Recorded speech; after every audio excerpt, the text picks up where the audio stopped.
Then one day, gazing towards the horizon, the Queen spotted Lyrian banners whipping about in the wind. At long last, She said with a smile. Niamh resolved to speak with the commander, one Baronet Eldar. It was the first time they met, and the youth very much impressed her. Yet instead of questioning Eldar about the foe's troop movements, Reynard took the conversation down a seemingly irrelevant path. And how's your father, if I may ask? In good health, I hope? Yes, though he still nurses that bump he suffered while hunting last winter. Yet he's not one to complain. I'll tell him you asked. Irritated at the trivial nature of the conversation, Niamh gave her horse a dose of her reins and cantered off. Once Eldar and his men were safely behind them, she took Reynard aside. Reynard, this is no time for gossip and pleasantries. We are at war. Yes, your majesty. And in such times, little should be taken at face value. Even a man's name. Get to the point, Reynard. Eldar's father died a month past. His son, I venture, should have known as much. But that means... Oh, the bastard. Impeccable accent, though. I fear he's rather representative of what we face. Nilfgaardian spies are ever well prepared. Tell me, how did you know?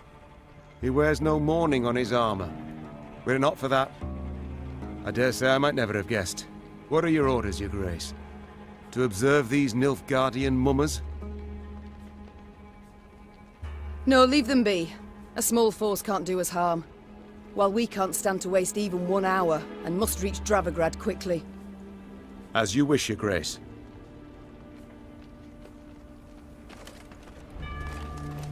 House, barn, granary,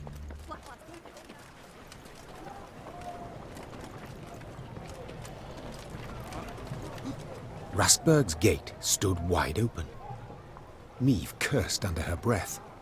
What had happened? Had a turncoat been inside? Or had the Nilfgaardians convinced the defenders to lay down their arms and let them in unmolested? Larum, es hier to win Alvian! The battle call of an enemy scout tore the Queen away from her thoughts. A fight was about to unfold. Niamh managed handily to defeat the Nilfgaardians. They fled in a panic, dropping heavy shields and arms. The Lyrian garrison the Queen found confined to the castle dungeon. Its commander fell to his knees to beg her forgiveness. Your Grace, the foe arrived at our gates in uniforms.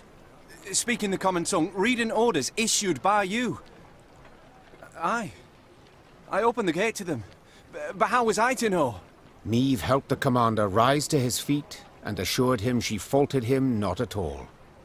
She was to blame for the defeat, and might have stopped the false Baronet Eldar when she had had the chance. What are your orders, your grace? To... Assemble a force. Tell them to follow our new allies. Observe them closely. As you wish, your grace. Reynard's scouts did as ordered, watching the false Lyrians while themselves remaining unseen. Soon after, a scout returned with news that the false Lyrians seemed headed for Rastberg, a castle several leagues to the north.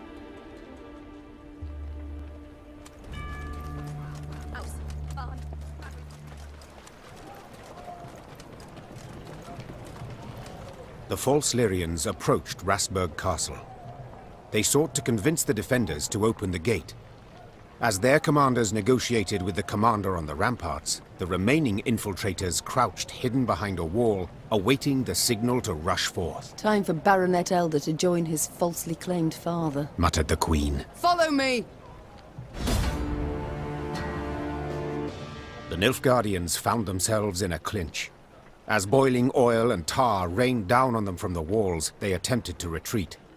Yet Niamh's halberdiers cut off their path, and at the fight's end, Niamh was victorious. The garrison commander now knelt by the body of the purported Baronet Eldar, in truth a Nilfgaardian spy. He shook his head in disbelief. He addressed me by name.